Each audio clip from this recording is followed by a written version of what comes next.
dari perjanjian lama adalah Ibrahim mengorbankan anak keduanya Ishak, maka cerita besar di perjanjian baru adalah Tuhan mengorbankan anak keduanya Yesus. Jadi kedua peristiwa ini perjanjian lama adalah bayangan dari perjanjian baru. Jadi kalau Islam tidak mengimani penyaliban Yesus, sebenarnya tidak perlu memperingati Hari Raya Idul Adha, Bang. Ya, gitu aja. Salah, Anda salah. Oke, saya terangkan sekarang.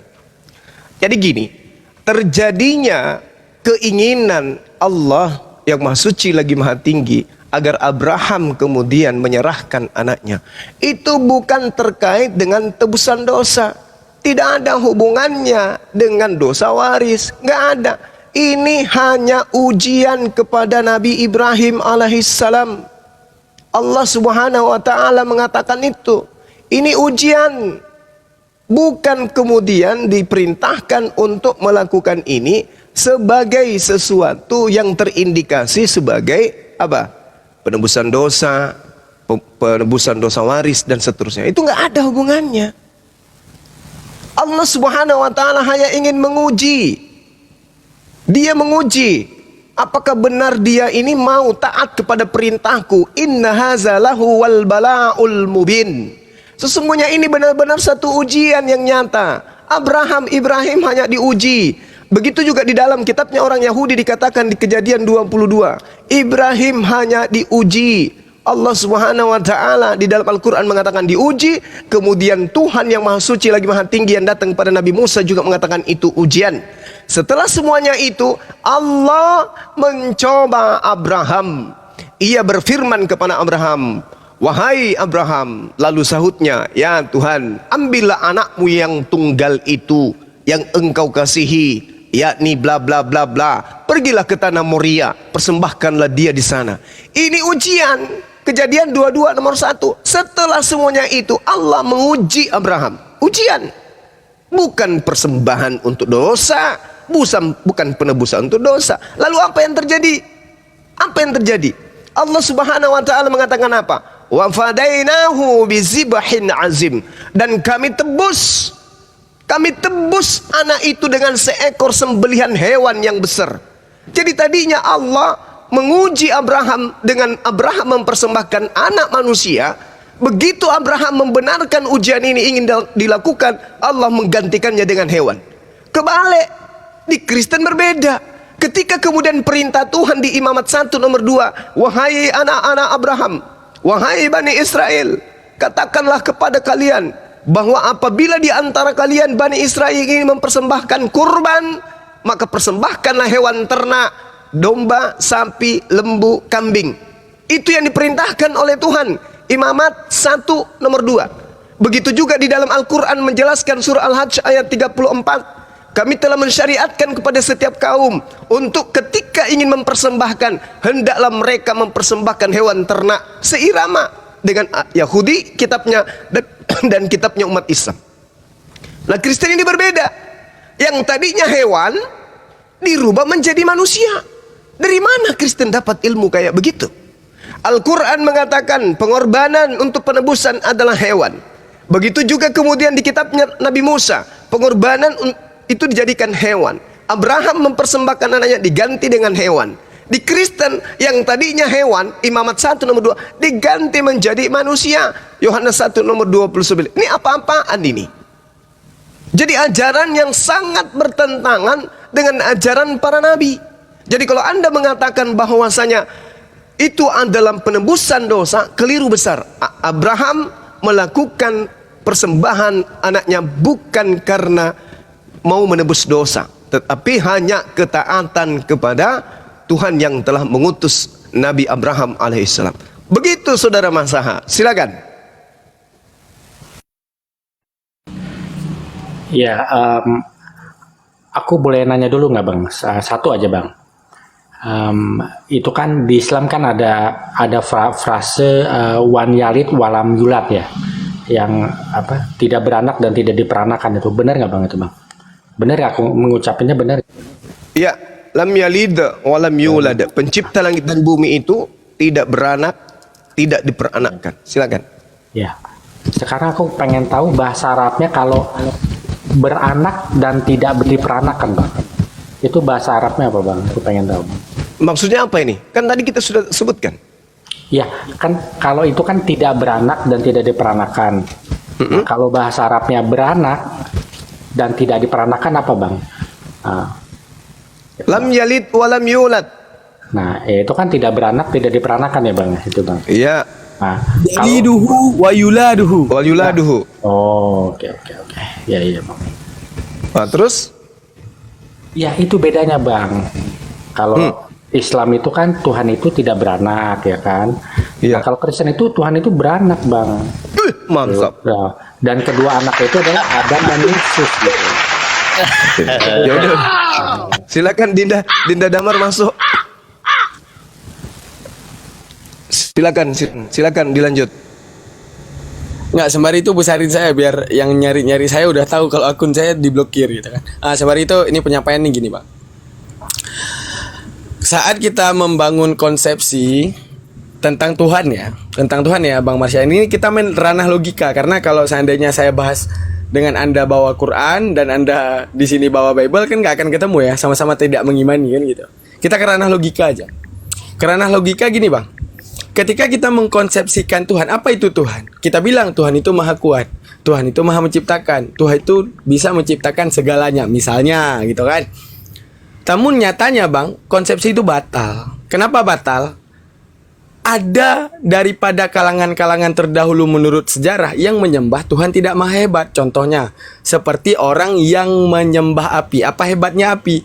Nyatanya api tidak menciptakan. Maka terkonsepsikanlah yang namanya Tuhan itu segala sesuatu yang bisa disembah. Contoh, Bang Masaha mau nyembah galon, boleh nggak? Boleh. Orang itu prioritas abang. Saya juga. Saya mau nyembah tokek, boleh nggak? Boleh. Orang itu prioritas saya. Saya mau nyembah kipas angin, boleh? Boleh. Orang itu prioritas saya. Kan gitu.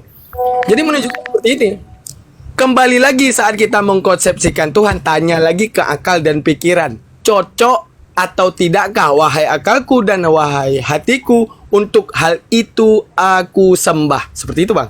Kalau kita bicara prioritas, silahkan mau nyembah cumi-cumi pun nggak apa-apa kan gitu. Udah. Bang Daman.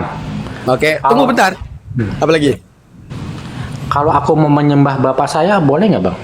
Boleh, silahkan. Itu kan bebasnya Anda. Ya. Udah. Jadi gini, Bang. Sekarang saya Daman Huri ketika datang ke depan Bang Masaha yang sejatinya saya adalah manusia, saya bilang gini. Bang Masaha, saya Tuhan. Bentar lagi saya buat firman. Dan bentar lagi Anda akan kuselamatkan sampai hari akhir. Anda pasti aktif saat itu logika Anda. Apa yang Anda aktifkan dari logika Anda? Enggak mungkin kau itu Tuhan. Orang kau sama kayak aku, kan gitu. Namun yang anehnya ada logikal falasi di dalam kepala Anda, di mana sejatinya saat saya datang ke depan muka Anda dan saya zahir dan terlihat, Anda nggak akan percaya. Namun saat ada umat terdahulu menurut sejarah menyembah terhadap manusia, Anda percaya. Coba korelasikan. Coba Anda tunjukkan kenapa umat terdahulu Anda percaya. Kenapa umat sekarang Anda nggak percaya? Ketika saya mengaku Tuhan, kenapa Anda nggak percaya? Namun ketika ada asumsi umat-umat terdahulu bahwa ada Tuhan itu manusia, kenapa Anda percaya? Seperti itu, Bang. Paham ya maksudnya? Iya. Ya. Kalau aman ngaku Tuhan itu saya nggak percaya, Bang. Nah, oke.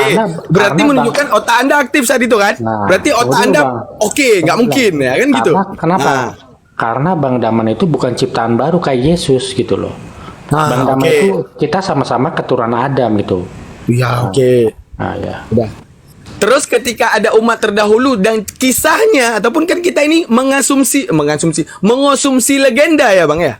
Ketika kita mengonsumsi legenda, Anda mengonsumsi umat-umat terdahulu pernah menyembah manusia. Kenapa itu Anda imani? Sedangkan saya yang jelas di depan muka Anda nggak imani. Kenapa Bang? Itu aja, kenapanya itu kenapa Bang?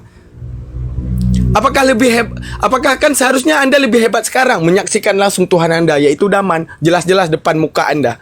Namun kenapa saat Anda kepada sesuatu yang nggak jelas Anda nampak dan itu cuma diceritakan dalam sejarah, Anda imani? Kenapa, Bang? Maksudnya Yesus ya, itu yang dulu. Yesus gitu atau apapun lah. Iya, ya tadi karena Bang Daman itu keturunan Adam, Bang. Sama kayak Ya, saya, itu kita sama-sama gini, Bang. mewarisi dosa gitu loh. Gini bang, kalau kita main ranah logika, saat Anda mengatakan Adam sebagai manusia pertama, bagaimana dengan orang yang ateis yang mengatakan bahwa dunia ini lahir bukan karena Adam, manusia ini lahir terkonsepsi bukan karena Adam, namun adanya teori evolusi. Berarti ketika Anda ngomong dengan saya di ranah Adam, itu kembali ke fakta imanen Anda. Kayak saya nih ngomong, saya ini adalah keturunan Adam. Ya, fakta imanen Islam saya mengatakan bahwa Adam itu melahirkan saya sampai ke saya sini. Namun saat kita beranah logika, Adam itu kan sebuah teori itu.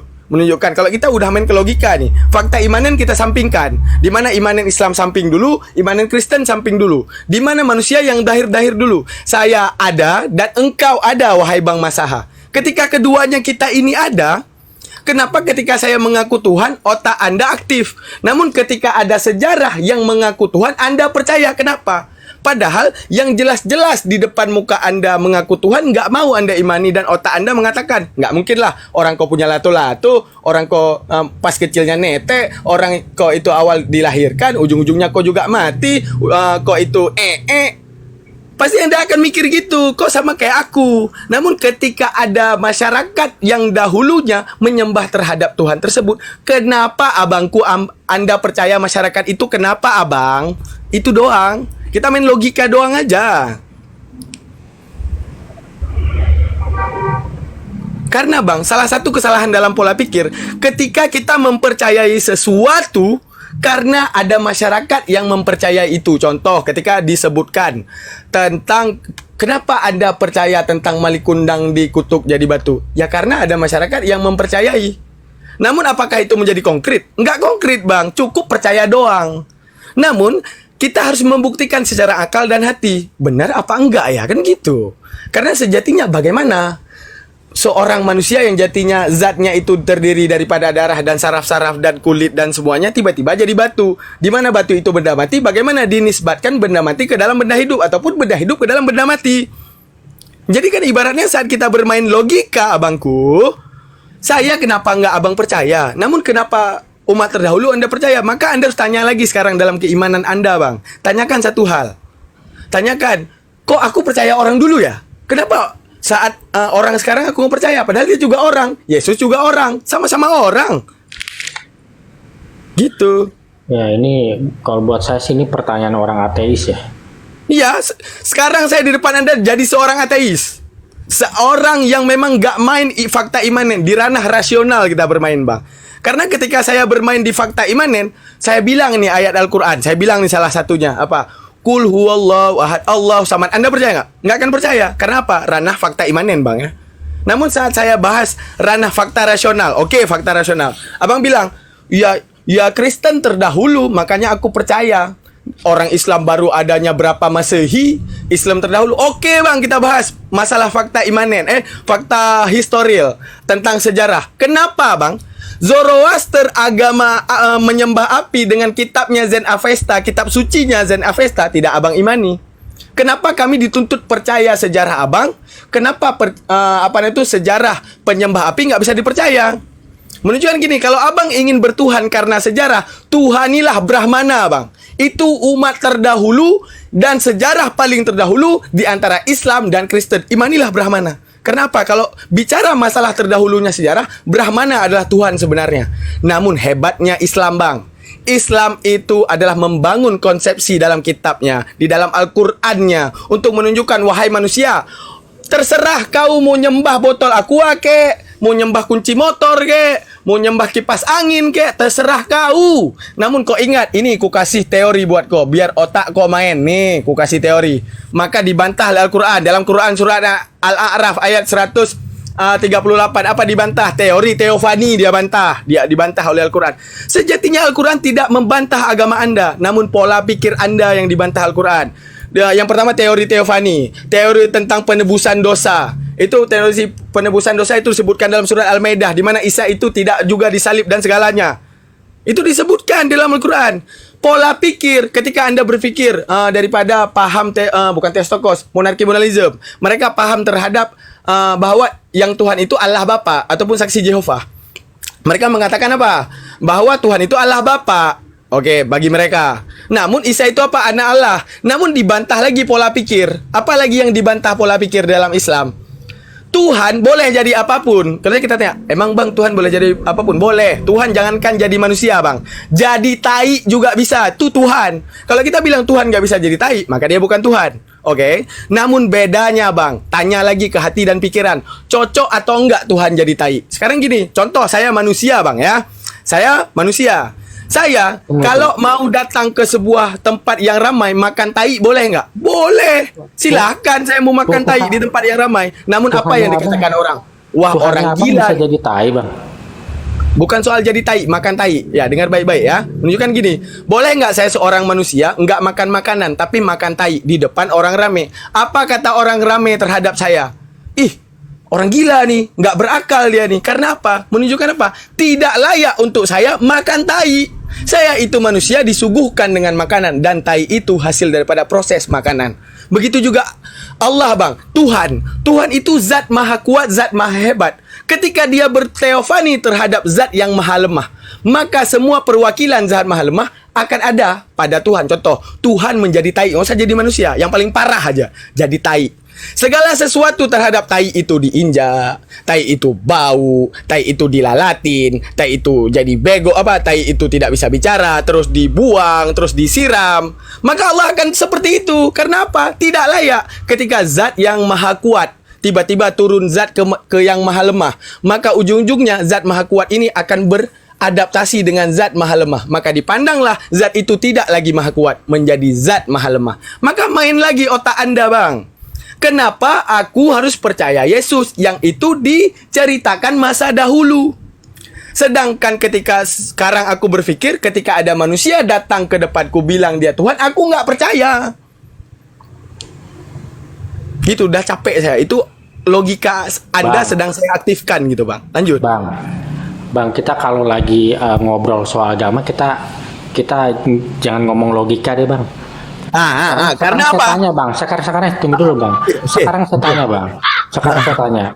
Logikanya di mana bang? Muhammad naik kuda bersayap ke langit ketujuh buat ngebelah bulan tuh gimana? Di mana logikanya bang? Jika Anda menanyakan seperti itu, bang, jika Anda menanyakan seperti itu, berarti Anda sedang mengukur Tuhan. Apa yang Anda katakan?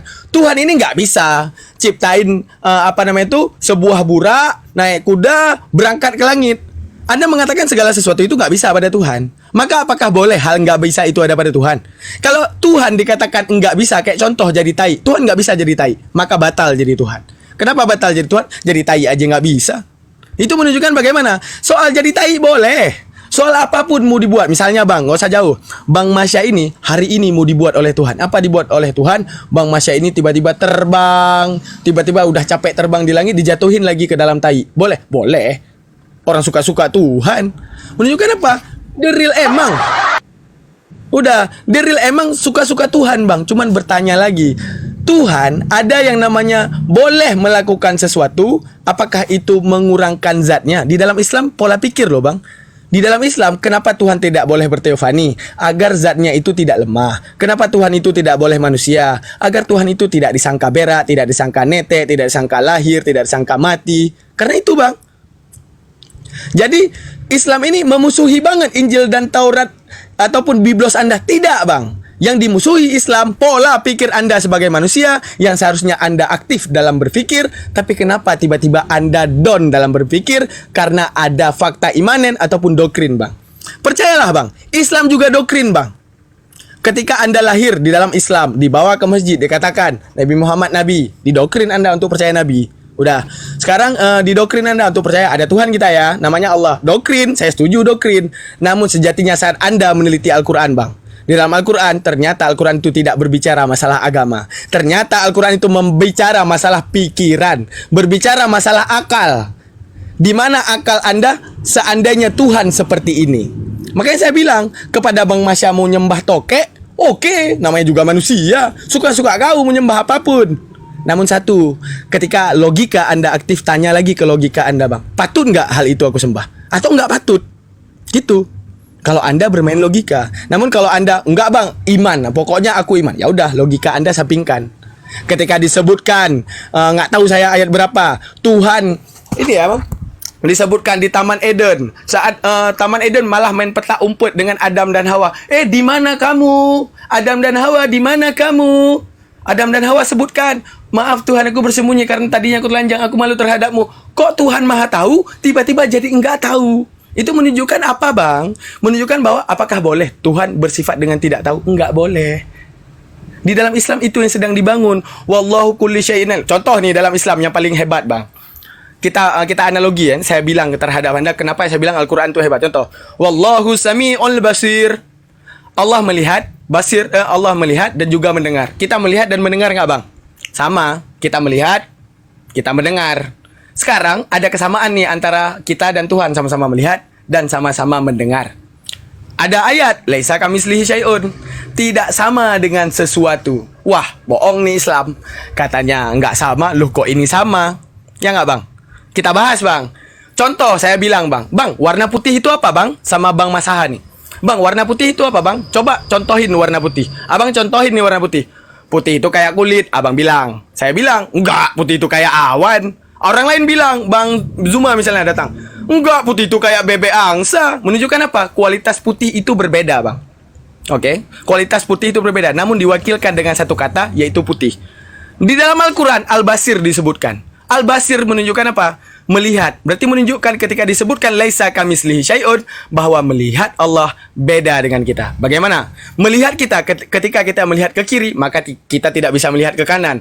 Ketika kita melihat ke kanan, kita nggak bisa melihat ke kiri. Ketika kita melihat kita nggak bisa melihat masa depan dan nggak bisa melihat masa lalu. Namun hebatnya basir Allah, kualitas kata basir Allah dan basir manusia beda. Bedanya di mana? Bedanya Allah melihat ke kiri dan ke kanan dan segala arah, ke masa lalu dan ke masa depan, nggak butuh untuk penglihatan yang bersifat bilangan kayak gini. Ketika Anda melihat ke kiri itu dikira 1, lihat ke kanan 2. Berarti menunjukkan untuk melihat ke kanan, setelah melihat ke kiri maka adanya melihat ke kanan. Oke bang. Namun Allah untuk melihat kiri kanan makhluk nggak butuh terhadap yang namanya kiri kanan. Itu hebatnya Islam bang. Yang sedang dibantah oleh Islam ini, woi, Tuhan ini maha hebat. Ini kuturunkan engkau Al-Quran agar otak kamu aktif lagi, bahwa Tuhan sehebat ini. Itu hebatnya Al-Quran bang. Sekarang tunjukkan kehebatan Bible itu. Kalau Bible itu bisa mengkonsepsikan Tuhan sang maha hebat, seperti Al-Quran mengkonsepsikan Tuhannya, bisa nggak bang?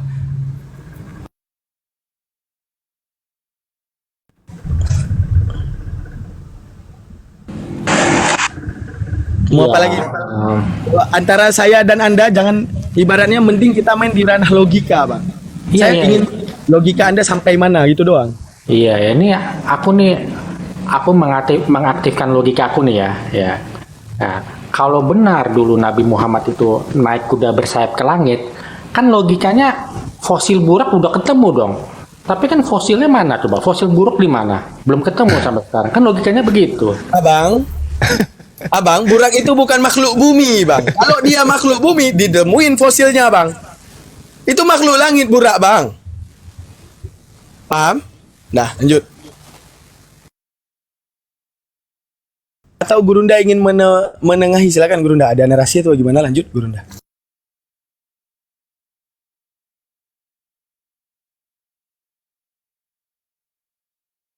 Gimana, Bang Masaha? Silakan bang, kita bermain logika aja bang. Nggak usah kita main ke ayat-ayatan. Nah, dimana saya manusia, Anda manusia.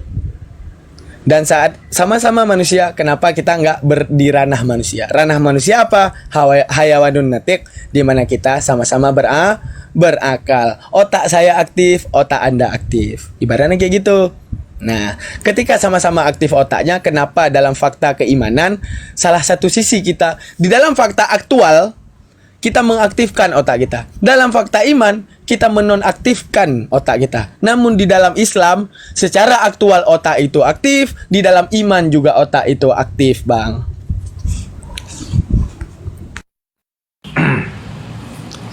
Ya jujur ya bang ya, Abang udah ngomong panjang lebar nih ya. Jujur aku nggak ngerti loh bang. Abang ngomong apa dari tadi?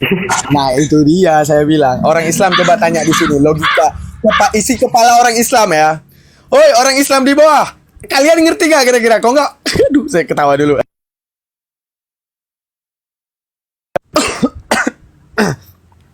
Aduh nggak ngerti, aneh. Sesimpel itu kata-kata saya terhadap logika, Anda nggak paham, Masya Allah. I don't know bang, I don't know saya ngomong sama Anda. Anda terlalu banyak mikir logika. Gini, Bang Malikil aja nih. Bang Malikil, Anda paham nggak kira-kira bang? Saya dari tadi main akal saya saja bang. Paham. Saya main akal tadi. Nah itu Bang Malikil ya, yang beda iman daripada kami. Kami main akal di sini. Ketika saya main akal, orang paham. Berarti kayak mana bang? Abang kayak mana akalnya ditutup oleh Roh Kudus kah? Bagaimana bang? Nggak aktif, aneh saya bilang. Ya. Saudara Masaha ini dia merasa dengan Yesus itu dia ponakan, Yesus itu om. Nanti kalau di surga Yesus itu adalah abangnya dia, makanya di surga nanti saudara Masaha manggil Yesus itu dengan panggilan Kakanda. Yesusnya memanggil dia Adinda. Benar Masaha? Betul bang. Betul Nah, bang. tuh. Gitu. Ya. Jadi memang kalau diajak kerana mantik susah, ilmu kalam nggak bisa dia. Setelah dia ketika saya ibaratnya gini ya Bang Gunung, saya yang manusia jelas di depan muka dia, saya bilang Tuhan, dia nggak mau percaya. Tapi ada gara-gara ada masyarakat terdahulu percaya, aku percaya kayak dia percaya, kan lucu. Logikanya di mana? Itu dia. Karena saya umat beragama bang. Saya umat tuh. beragama yang punya iman. Iya, gitu. Bang. Ibaratnya kami juga orang Islam, umat beragama dan punya otak, itu bedanya, Bang. Kami beragama dan punya otak, itu bedanya. Punya akal.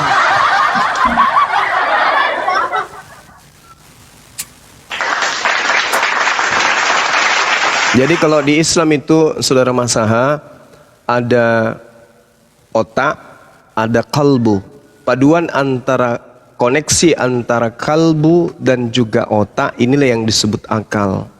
Jadi intisari dari kerjasama perpaduan ya atau tidaknya sesuatu antara kalbu, hati dan juga otak, itulah yang disebut akal.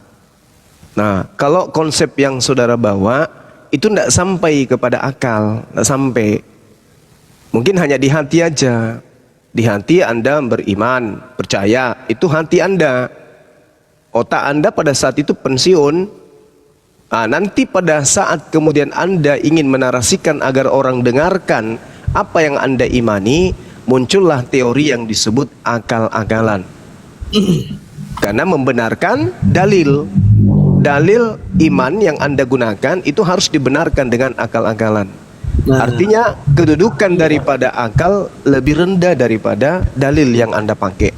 Kalau di Islam enggak, dalil dan akal seimbang, setara dia. Ia sekata. Seperti itu saudara Masaha. Iya bang, aku memilih Kristen itu karena memakai akal bang. Nah, gimana akalnya, Bang? Lanjut. Gimana? Aku memilih Yang mana yang Kristen. Anda maksud akal itu? Nah, aku memilih Kristen karena Kristen mengatakan Ishak yang dikorbankan, dan terbukti di dalam diri Ishak ada 8 nabi gitu loh bang. Nah, sedangkan Islam mengatakan Ismail yang dikorbankan, tapi di dalam diri Ismail itu cuma ada 1 nabi gitu. Iya, jadi gini Bung, jadi gini. Ketika kemudian Anda mengatakan Ishak yang dikorbankan, itu juga sudah menyalahi konsep. Karena yang konsep akal. Kenapa? Karena yang diminta untuk dipersembahkan adalah anak pertamanya Abraham. Coba Anda gunakan akal. Siapa anak pertamanya Abraham? Ishak atau Ismail? Pakai akal loh ya, pakai akal. Coba. Itu di mana ditulis anak pertama bang? Gal bang. Loh, doa Anak tunggal. Abraham kemudian kepada Tuhan supaya dia diberi anak. Tuhan mendengarkan doa itu, maka anak itu disebut Yishmael dalam bahasa Ibrani. Oke? Tuhan mendengarkan doa Ibrahim sehingga dia diberi anak. Namanya Yishmael. Yishmael inilah yang menjadi anak pertamanya. Yang diminta untuk dipersembahkan adalah anak pertama, bukan anak perjanjian. Coba, ambillah anakmu yang tunggal. Anak tunggal kan? Bukan anakmu perjanjian. Gitu. Tapi kalau kemudian Anda mengatakan Ishak, berarti itu Anda menyalahi akal. Tapi iman saja. Gitu Bang Masa. Lanjut Dinda Damar. Iya kan, doa itu pada saat Siti Sarah itu belum menyuruh Ibrahim untuk mengawini Siti Hajar, Bang. Jadi saat itu Ibrahim itu berdoanya, berharapnya adalah Siti Sarah lah yang mengandung anak itu gitu loh. Gitu, Bang. Dan kalau yang dimaksud anak tunggal artinya pada saat Ishak dikorbankan, pada saat Ishak akan dikorbankan, posisi Ismail udah diusir, Bang. Makanya Ishak itu disebut anak tunggal gitu loh, Bang. Dan kemungkinan Ishak itu umurnya udah dewasa pada saat akan dikorbankan, mungkin 33 tahun, Bang. Usia yang sama pada saat Yesus disalib gitu loh. Kita main akal lagi. Are you ready? Kita main akal lagi nih, masalah Ishak dan Ibrahim. Ready ya? Kita main akal lagi. Nah, besarin bos. Kita main akal dia lagi ya. Ayo. Kita lihat aktif apa enggak aktif. Masya Allah. Ada Mbak D. Barakallah. Mbak D. Tunggu Dinda. Ini adalah kisi-kisi ya. Yang pertama, ketika saudara Masaha minta bahwa Abraham itu yang meminta doa itu adalah Sarah. Anda baca Kejadian 15 dulu. Abram ketika didatangi, tunggu. Ketika didatangi oleh malaikat, kemudian malaikat berkata kepada Abram. Lalu Abram apa yang dikatakan? Apakah yang engkau berikan kepada aku, karena aku akan meninggal dengan tidak mempunyai anak, dan yang akan mewarisi rumahku ini adalah Eliezer, orang Damsyik. Lalu kemudian lagi kata Abraham, engkau tidak memberikan kepada keturunan, sehingga seorang hambaku nanti menjadi ahli warisku. Ini kepada siapa? Bukan kepada Hagar, tetapi kepada Eliezer. Tetapi apa yang terjadi? Allah memberikan dia anak dari Hagar, dan itulah Ismail. Berkat doanya beliau yang minta anak diberikan, bernama Ismail. Gitu loh saudaraku. Masya Allah. Silakan. Itu Dinda Daman. Ya, silakan dilanjut. Oke, are you ready, Bang? Oke, kita lanjut ya, Bang ya. Nah, oke, Bang sampingkan Bible, dan kami sampingkan Al-Quran. Kita main di ranah logika. Besarin host. Nah, saya siap kali nih kalau ranah logika. Kalau enggak, rugi saya ini belajar mantik nih. Ini nih. Oke, Bang. Konsensus di antara akal. Ini masalah fakta imanin ya, Bang ya. Ecek-eceknya nih. Ini kita dua sedang berdebat nih. Saya bilang, kera itu apa sih? Anda bilang, kera itu sayuran. Saya bilang, kera itu binatang. Maka ujung-ujungnya, saya ini adalah legenda dan menciptakan sejarah dan segala sejarah tentang bahwa kera ini binatang, bla bla bla bla bla bla. Bahwa dia ini adalah binatang. Anda yang tidak setuju dengan saya, pastinya akan menciptakan sejarah tentang bahwa bla bla bla bla bla bla ini sayuran. Dan umat selanjutnya akan mengonsumsi sejarah Anda. Dan umat selanjutnya akan mengonsumsi sejarah saya. Oke? Berarti menunjukkan konsepsi ketika akal membawahi dalil, maka akal akan menciptakan dalil. Ecek-eceknya, dimana bagi kami Paulus itu adalah si akal-akalan. Bagi kami, Bang, mohon maaf. Oke. Dimana ketika sejatinya apa yang disampaikan oleh Nabi Isa emang benar. Shema Israel, Adonai Elohenu Ehad, benar. Udah benar. Namun si Paulus ini nggak mau, Bang. Nggak mau. Isa ini cuma sebatas manusia. Sembahlah dia, kata Paulus. Maka akal ini akan menciptakan dalil agar nanti orang seperti abang mengonsumsi segala dalil-dalil dia. Maka ujung-ujungnya ketika dibilang Shema Israel, Adonai Elohenu Ehad, oke, jelas. Anda akan mengkonsepsikan, dikonsepsikan aku dan Bapa adalah satu. Ujung-ujungnya apa? Ehad itu Anda paksakan untuk tetap satu. Nyatanya itu 3. Anda bilang, Bang, Trinitas itu bukan 3, Bang. Trinitas itu kayak contoh kita loh. Kita punya ruh, kita punya hati, kita punya tubuh. Berarti Tuhan itu kalian samakan dengan teh dingin, Bang. Teh dingin itu memiliki teh di dalamnya, memiliki gula di dalamnya, memiliki air di dalamnya, Bang. Menunjukkan teh bukan gula, gula bukan air, dan air bukan teh.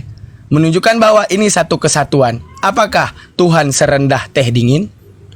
Terus Anda adalah berada di posisi dalil di bawah akal.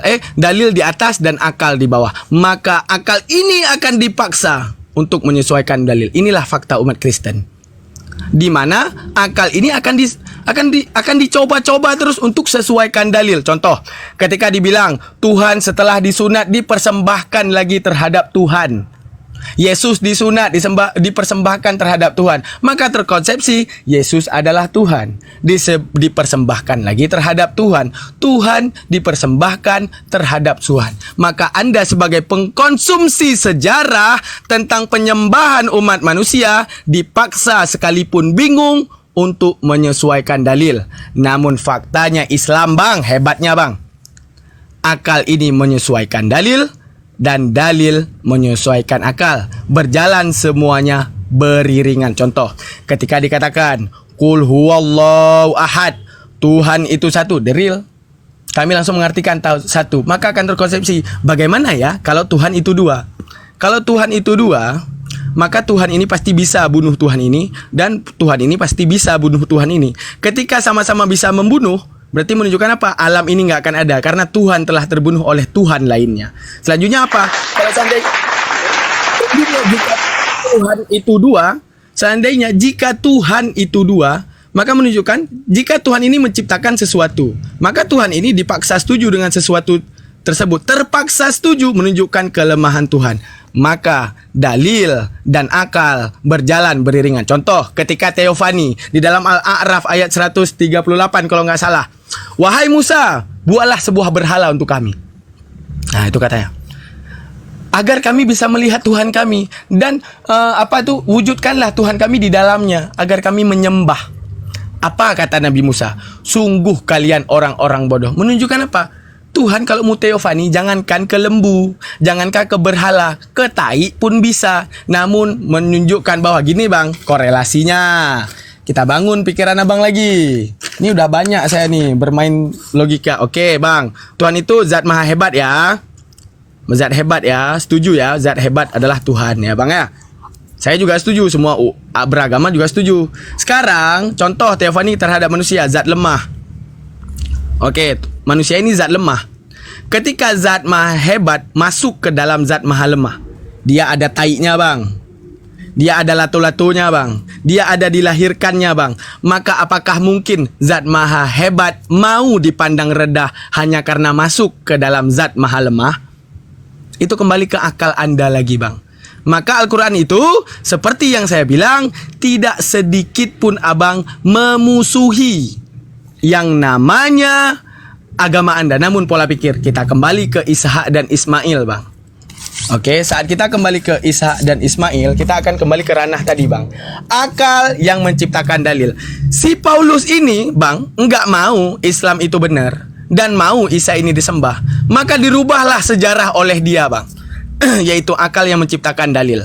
Maka dia mau Ishak itu yang dikorbankan, dan dia mau segala bentuk sejarah berbeda dengan Yesus dan Isa itu berbeda. Dia mau ubah itu. Tujuannya apa? Agar nanti kalian para mengonsumsi sejarah bisa berpedoman terhadap sejarah. Maka fakta sejarah bang, karena fakta sejarah itu bisa jadi, contoh di Muslim, sejarah kami Ismail, sejarah kalian Isa. Sekarang apa sih yang menuntut pikiran saya itu harus percaya sejarah Anda? Kenapa dengan sejarah saya tolak? Menunjukkan apa? Anda sedang didoktrin untuk percaya sejarah yang berbentuknya bisa jadi. Sekarang kembali lagi Bang Daman. Emang yang namanya sejarah boleh dipercaya? Oh ada. Sejarah yang bisa dipercaya namanya dengan sejarah konkret. Sejarah konkret, contoh penemu lampu. Ketika penemu lampu ini ditemukan, periwayatannya itu only one, cuma satu orang, only one ya. Periwayatan siapa penemu lampu? Kristen bilang, misalnya contoh, siapa penemu lampu? Bang Dewa misalnya. Orang Hindu ditanya, siapa penemu lampu? Bang Dewa. Ditanya mas semuanya, seluruh bumi mengakui bahwa penemu lampu adalah Bang Dewa. Maka faktanya itu konkret. Dan sejarah ini bisa dipercaya bang. Dan ini bukan interpretasi. Namun kalau penemu lampu diriwayatkan oleh other ataupun bukan only one. Bang, siapa penemu lampu? Kata Bang Masaha, penemu lampu ini Bang Zuma.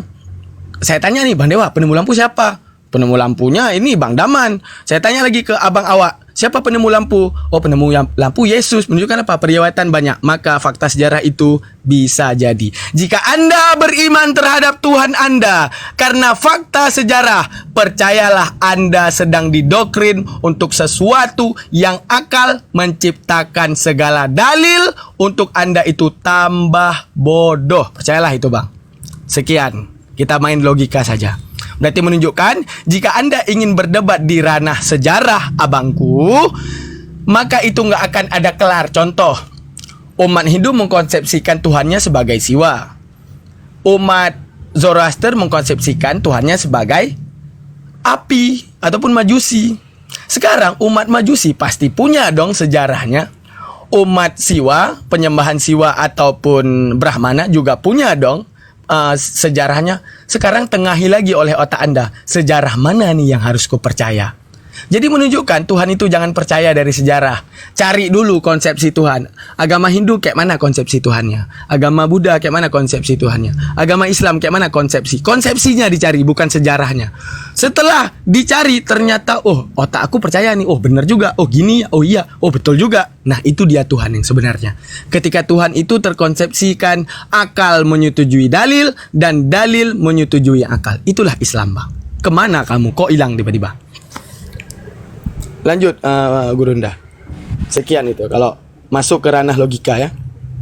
Saya izin maghrib dulu, Dek. Oh ya, udah maghrib ya, Bang. Tadi Oh, si satu jaman gitu. Herdi tadi kemana perginya kok lari? Mau sholat mungkin bang. Sholat Oh, kayaknya. Takut syahadat. bawa ke akal dia. Mau syahadat ya? Syahadat. Ya saya izin maghrib dulu bentar, Dek. 10 menit lanjut Ayo. aja. Silakan. Oke. Bang, gini Bang, ke Bang Masaha Bang. Ada Bang yang nggak logika di Islam, boleh Bang? Tunjukin Bang, apa yang nggak logika di Islam Bang? Kira-kira apa Bang? Iya, abang dari awal aja abang logikanya udah salah, bang. Aduh, udahlah. Masa ada keras sayur-sayuran gimana, bang? Ya. Itu kan abang. Astagfirullah ya Allah. Saya kira umat di dunia ini emang pada pintar semua, sumpah. Ternyata sangkaan saya salah, serius. Dah. Kan itu analogi tadi terhadap abang. Contoh, abang ketika abang setuju nih. Gimana, bang? Aduh Allah, ada ternyata ya. Emang logikanya nggak aktif ya. Saya kira nggak ada. Masya Allah. Ternyata saya kira semua orang di bumi ini otaknya aktif loh. Masya Allah. Abang tamat SMA ya bang ya? Tamat ya SMA-nya ya? Dia dipecat Pak Daman. SD tidak lulus, TK dipecat. Masa? Aduh, Masya Allah. Abang, yang saya bilang sayur-sayuran tuh gimana, bang? Logikanya udah dari awal udah salah, bang. Bang Dewa bisa jelasin nggak Bang Dewa? Bisa jelasin nggak apa? Abang ngomong panjang lebar, diawali dengan logika yang salah, gimana, bang? Ya udah sekarang silakan jelaskan menurut logika ente lah. Menurut logika ente itu seperti apa? Sementara ketika ente mau membahas mengenai soal Ismail dan Ishak, itu kami tidak dipermasalahkan. Di dalam Yahudi itu nggak ada masalah bagi kami. Soalnya dua-duanya itu tidak dikorbankan. Ya, Yahudi dengan Ishaknya, kami dengan Ismailnya, kami kan pernah ada masalah dengan itu. Cuma Kristen yang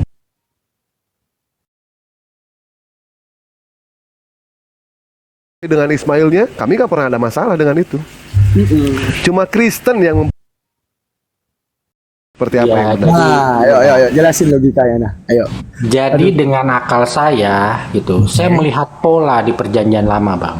Saya melihat Dan pola. itu fakta imanen abang.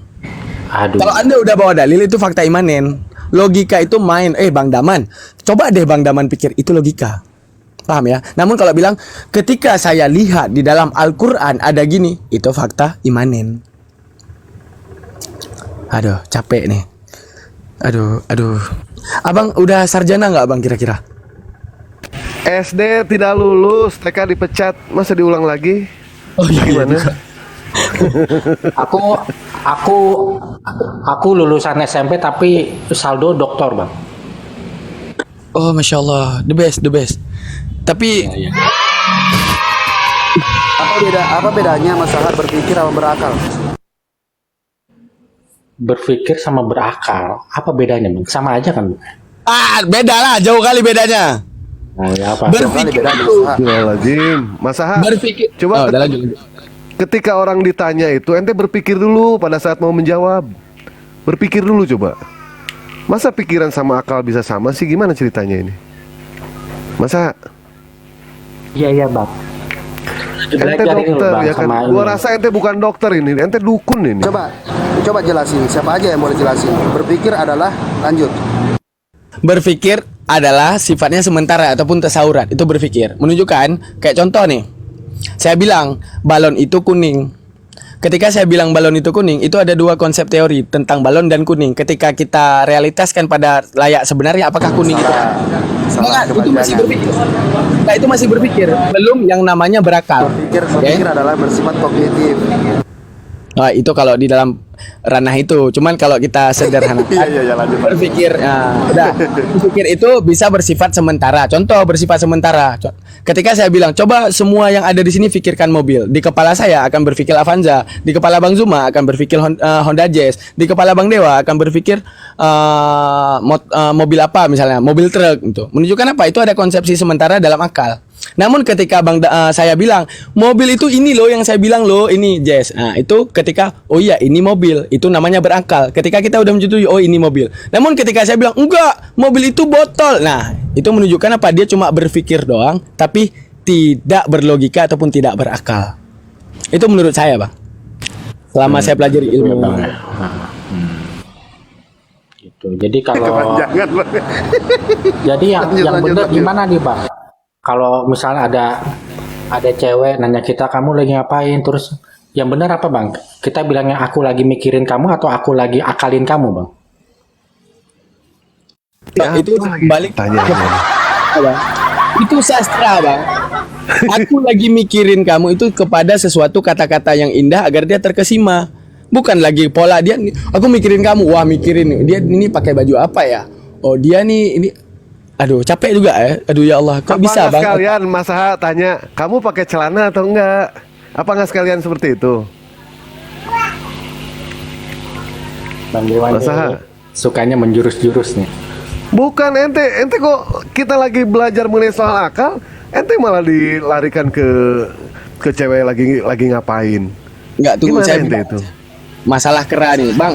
Kita ini apa namanya itu ans to ans ya, ataupun A to A, ataupun saling ketika saya tanya jawab. Nah gitu. Ini masalah kera ya, bukan masalah Tuhan. Ya, Ece-ecenya, paham ya kata-kata ece-ece ya? Ece-ecenya. Ya, ece-ece. Ada kera di depan kita. Ece-ecenya, Bang Masaha bakal bilang kera itu ece-ecenya nih. Bang Masaha bakal bilang atau enggak saya saja. Saya bilang kera itu sayuran. Saya bilang. Bang Masaha bilang kera itu binatang. Kan boleh berpendapat ya, namanya juga manusia, kan boleh berpendapat. Oke. Bang Masaha maunya kera itu tetap dikenal binatang oleh umat-umat selanjutnya nanti di 2000 tahun yang akan datang. Saya juga mau kera itu dipandang sebagai sayur di 2000 tahun yang akan datang. Aduh, Maka- abang nih lulus SD atau enggak? Masa kerak sayuran gimana Bang? Udah lanjut Bang Dewa ya, udah cukup berarti udah. Saya udah tahu tingkatan Dia tiara. nggak akan ketangkep dia. Nggak akan ketangkep pelajaran yang tadi itu. Nah sekarang ketika tadi Padaman sudah menjelaskan panjang kali lebar sama dengan tinggi, ente menyalahkan Padaman. Dari mana kesalahannya itu? Siapa Tunjukkan yang pernah kepada baca buku Sapiens gratis di sini? Buku apa? Sapiens gratis. Buku apa itu ya? Baru denger deh Pak.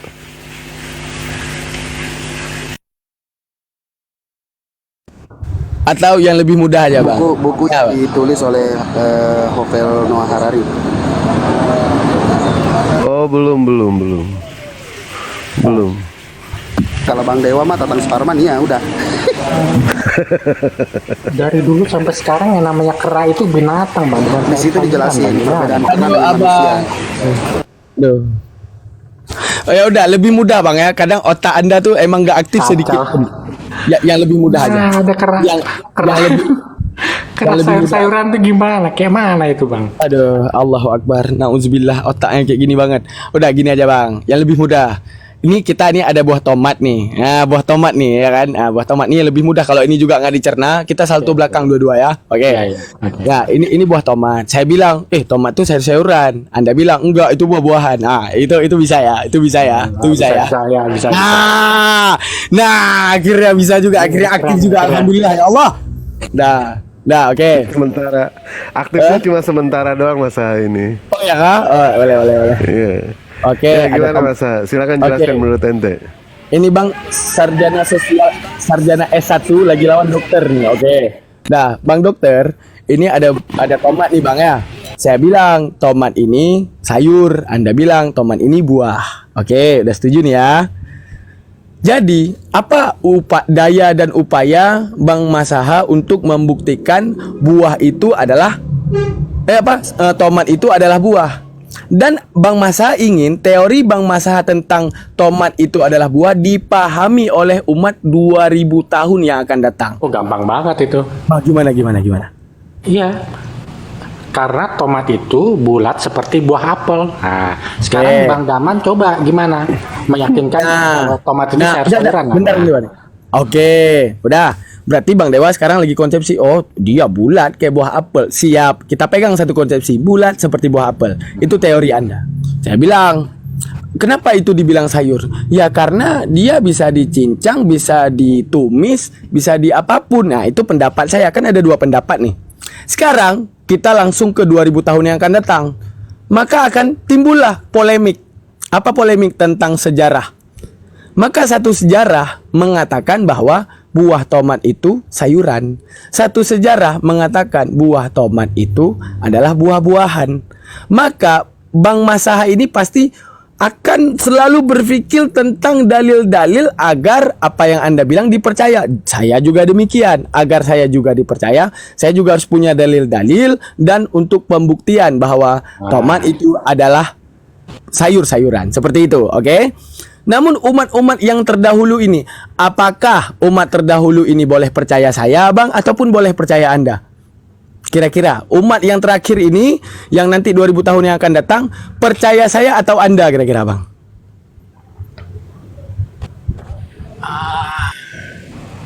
Nggak tahu Bang, kita harus akhirnya ya Allah, Masya Allah, senang kali saya. Nah, umat yang terakhir ini enggak tahu mana nih yang benar. Begitu juga Bang masalah Ishak dan Ismail.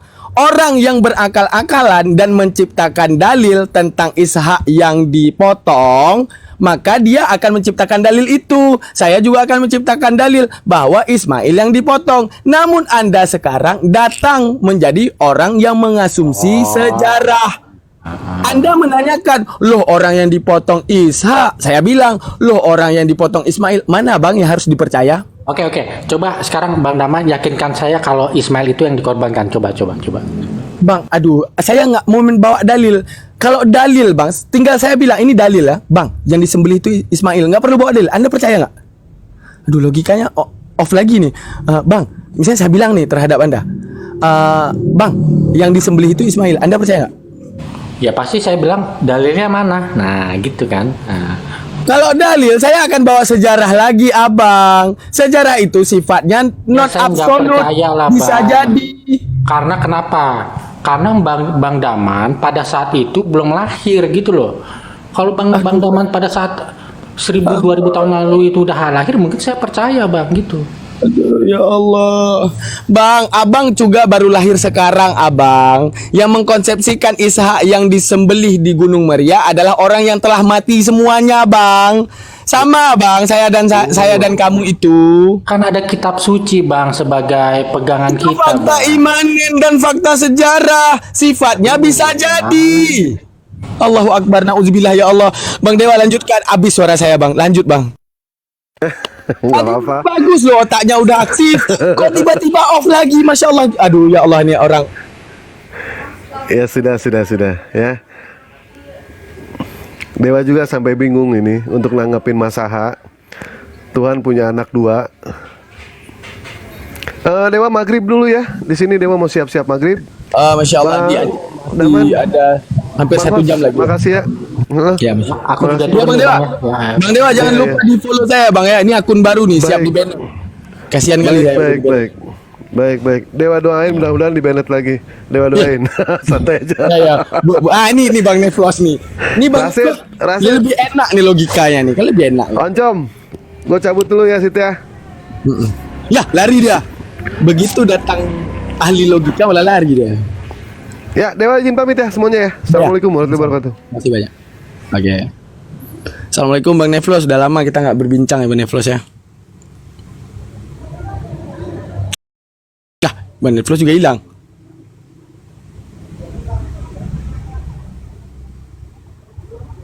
Ya.